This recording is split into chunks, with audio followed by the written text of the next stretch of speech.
কংগ্রেসের national working কমিটির meeting ছিল। সেই মিটিং থেকে যে সিদ্ধান্ত হয়েছে সেগুলি আপনাদেরকে আমরা জানিয়ে দিচ্ছি। এক হচ্ছে আমাদের ডিসিপ্লিনারি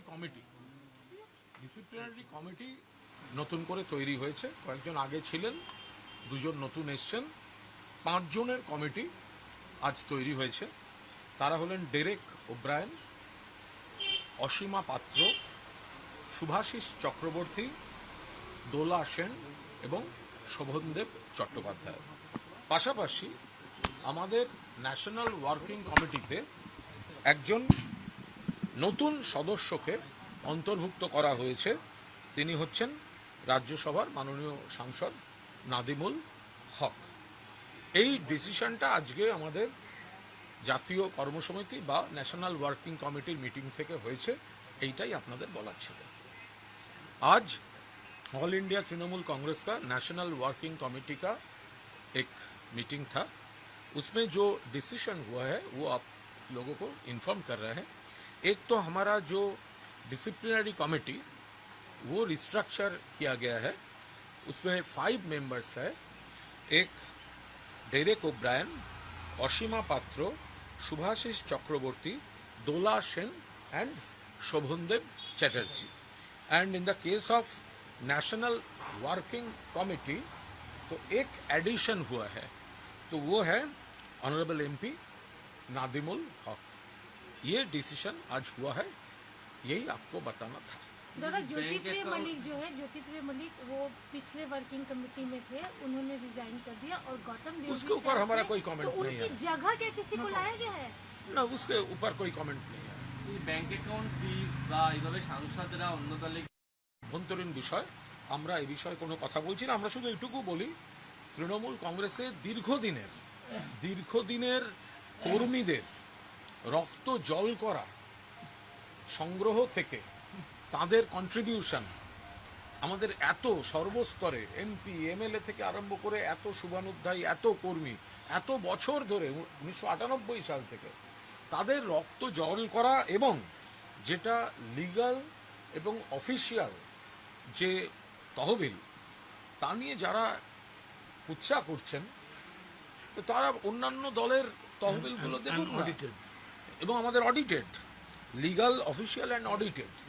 ফলে যেখানে বিজেপির তহবিল দেখুন, ক্ষমতাচ্যুত হয়ে গেছে সিপিএম, তাদেরও তহবিল বা তাদেরও সম্পদ বা যাদের যা আছে, এখন এই ধরনের কেউ একটা অভিযোগ করে দিলেন, এটা একদম পার্টির অভ্যন্তরীণ বিষয়। পার্টি গোটা বিষয়টা দেখছে। कुणाल दा, ये जो बैंक सीज की उसका प्रॉब होना चाहिए, उनके ही गुट के एमएलए ने कंप्लेन दी। देखिए, हम लोग ये आपको फिर से, हमारा ये पार्टी का इंटरनल मैटर है, राइट। हमारा जो फंड है वो 1998 से ये पार्टी, ये पूरा इतना सारे जो हमारा वर्कर्स है उसका खून पसीना एक करके ये फंड पार्टी का जो है, तो दूसरे बड़ा फंड वाला पार्टी जो है, तो जो दिल्ली में सत्ता में है, जो स्टेट में सत्ता में था, तो उनके देखिए ना, तो क्या है तृणमूल कांग्रेस का, तो हमारा ऑफिशियल आपका पार्टी के तरफ से ऑफिशियल यही आपका रिएक्शन है। जो लोग मैलायन करने के लिए ये बोल रहा है, हम अभी ये पार्टी का इंटरनल मैटर है, पार्टी का लीगल, ऑफिशियल, ऑडिटेड फंड है। बाकी ये पार्टी कंसर्न जो लीडरशिप है वो देख रहे हैं। पीएम मोदी ने तारकेश्वर में कहा है कि बंगाल के लोग जो है अब खुली हवा में सांस ले पा रहे हैं सरकार बदलने के बाद। देखिए, पूरा देश का जो जनता है, पूरा देश का जनता खुली हवा में सांस नहीं ले रहा है, तो वो किधर थे जब हमारा जो अधिकार था 100 दिन का रुपए से शुरू होकर, आवास के रुपए से शुरू होकर, एक के बाद एक बंगाल का हक का रुपया, यहाँ पर तो एक्स मिनिस्टर मलय घटक, बीरवा हंसदा हमारे साथ है, तो वो तो बंगाल को डिप्राइव किया। उनका लीडर ट्वीट करके बोला बांग्ला लैंग्वेज कोई बांग्ला लैंग्वेज ही नहीं है, वो बांग्लादेशी लैंग्वेज है। हमारा यहाँ का जो एमिनेंट पर्सन्स था उनको नाम डिस्टर्ट करके, उनका बारे में इंफॉर्मेशन डिस्टर्ट करके वो बंगाल का इंसल्ट कर रहा था। तो अभी बंगाल का जो जनता है वो सब देख रहे हैं, और भाजपा जो सोच रहे हैं, जनता का सोच एक नहीं है। That's all. এটা पीएम বাংলায় मोदी বলে দিতে दादा হবে। पीएम मोदी ने वेस्ट बंगाल फाउंडेशन डे को लेकर भी कहा है, अभी वो तारकेश्वर में है, सेलिब्रेट भी कर रहे हैं कि आज के जनरेशन को बताना जरूरी है बंगाल फाउंडेशन डे के बारे में। देखिए, बंगाल का कोई एग्जैक्ट फाउंडेशन डे हिस्ट्री में नहीं है, तो फॉर्मर चीफ मिनिस्टर ममता जी, एमिनेंट पर्सन्स, हिस्टोरियंस, एडुकेशनिस्ट, सबको बोलकर एक अकॉर्डिंग टू हिस्ट्री क्या हो सकता है, अकॉर्डिंग टू वो पूरा सबको ओपिनियन लेके सब लोग बोला ये पहला बैशाख जो बंगाली कैलेंडर का है उसका पहला दिन बंगाल का जन्मदिन वेस्ट बंगाल डे हो सकता है। तो उसका रिकमेंडेशन एक्सेप्ट किया एक्स चीफ मिनिस्टर।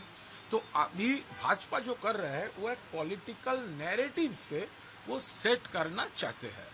এই বলছেন না, গোটা দেশের মধ্যে পশ্চিমবঙ্গে এখন মানুষজন অনেক শান্তি ফিরে পেয়েছে। গোটা দেশে খোলা হাওয়া নেই, গোটা দেশে মানুষ শ্বাস নিতে পারছেন না। সাধারণ মানুষ, গরিব মানুষ, কৃষক, শ্রমিক, মধ্যবিত্ত, শ্রমজীবী, ক্ষেত মজুর, জঙ্গলমহলবাসী, আদিবাসী, তফসিলি, উপজাতি সবাই একটা কষ্টের মধ্যে আছেন সামাজিকভাবে এবং আর্থিক চাপের মধ্যে আছেন।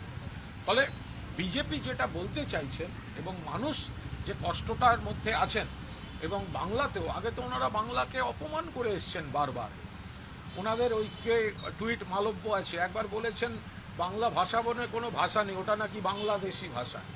100 দিনের টাকা বন্ধ, আবাসের টাকা বন্ধ, 2 লক্ষ কোটি টাকার বেশি বাংলার বকেয়া দেননি, প্রাকৃতিক দুর্যোগে টাকা দেননি, অন্য রাজ্যকে দিয়েছেন। বাংলার মনীষীদের নিয়ে বারবার বিকৃত তথ্য দিয়েছেন, বিকৃত উচ্চারণ করেছেন।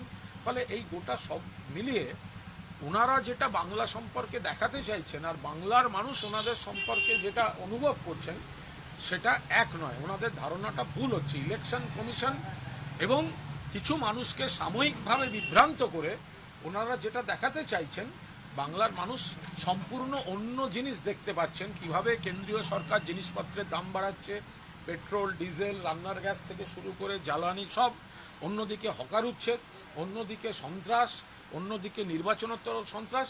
ফলে ওনারা যেটা দেখাতে চাইছেন আর বাংলার মানুষ যেটা অনুভব করছেন সেটা এক নয়, সেটা অচিরেই তারা দেখতে পাবে। Thank you. বলছি যে মানুষ এতদিন বাদে স্বাধীন হলো আর কি, বাংলার মানুষ এতদিন বাদে। গোটা দেশের মানুষকেই তো বিজেপি প্রায় অর্থনৈতিকভাবে এত চাপে রেখেছে, তাকে পরাধীন বলে। যে মানুষ, সাধারণ মানুষ, কৃষক, শ্রমিক, শ্রমজীবী সবাই, বিভিন্ন মানুষ যারা রয়েছেন, মধ্যবিত্ত, আপনি পেট্রোল, ডিজেল, কেরোসিন, রান্নার গ্যাস সব কিছুর দাম বাড়ছে, সমস্তভাবে বাড়ছে। বাংলার বকেয়া দীর্ঘদিন দেননি। ফলে ভারতবর্ষের মানুষই পরিবর্তন চাইছেন। এখন নির্বাচন কমিশন এবং আনুষঙ্গিক কিছু পরিকাঠামোকে ব্যবহার করে ওনারা একটা জিনিস দেখাতে চাইছেন, কিন্তু ওরা চিরকাল বাংলাকে অপমান করে এসেছেন, বাংলার মনীষীদের অপমান করে এসেছেন। বাংলা ভাষা কোনো ভাষাই নয়, ওনাদের নেতা টুইট করেছে। বাংলার 2 লক্ষ কোটি টাকার বেশি বকেয়া রেখেছেন। ফলে সেই জায়গায় দাঁড়িয়ে ওনারা যেটা দেখাতে চাইছেন বাংলার মানুষ এই অতি অল্প দিনেই, সেটা কিন্তু দেখছেন না, সেটা অদূর ভবিষ্যতেই বোঝা যাবে।